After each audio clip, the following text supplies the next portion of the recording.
Randall Hughes with God Glorified, and we're commenting on today's reading for September the 4th, and our reading was from Jeremiah chapters 42, 43, 44, and 46. And what a sad, sad state of affairs.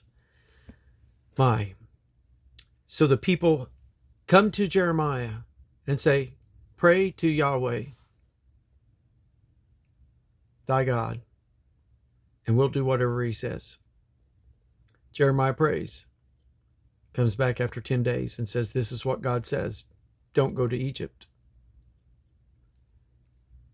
And don't be afraid of the king of Babylon.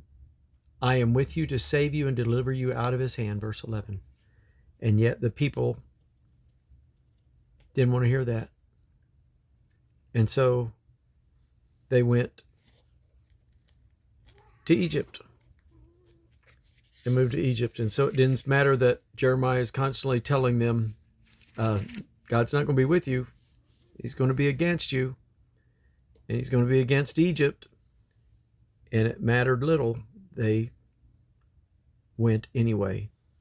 And told Jeremiah he hadn't heard from God. And so in Egypt, Jeremiah is saying, God's going to set my face against you for evil to cut off all Judah. Chapter 44, verse 11. And that's exactly what's going to happen. He said there's not going to be but a remnant that will escape. And so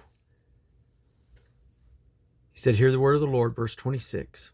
Behold, I have sworn by my great name, saith Yahweh, that my name shall no more be named in the mouth of any man of Judah in all the land of Egypt, saying, the Lord Yahweh liveth.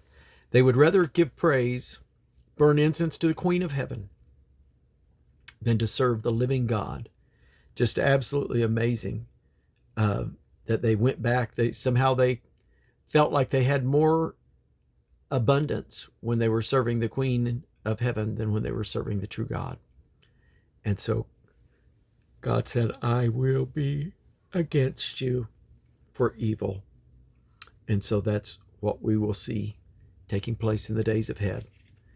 It's not going to be a pretty sight. And we've already seen Jerusalem falling, the temple destroyed. And so they're continuing to battle in Jerusalem. There's still that going on in the background, and we'll see and learn more about that in the day ahead. But a sad day. And so the challenge to you and me is to always obey the word of the Lord.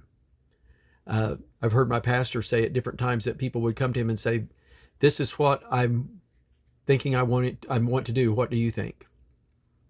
And then he would tell them what he thought, and they said, well, that's what we're going to do anyway. And he's going, well, why did you come and ask? And that seems to be the case here, that the people had already made up in their mind they were going to Egypt, but they thought that maybe Jeremiah would make them feel that God was justifying that and saying that was the right thing to do. And when it didn't happen that way, they went against God and said, we're going to do what we want to do, no matter what God says. And so God said, you will know who's standing, whose word stands. And we know that the word of God shall stand forever. And so I want to stand with the word.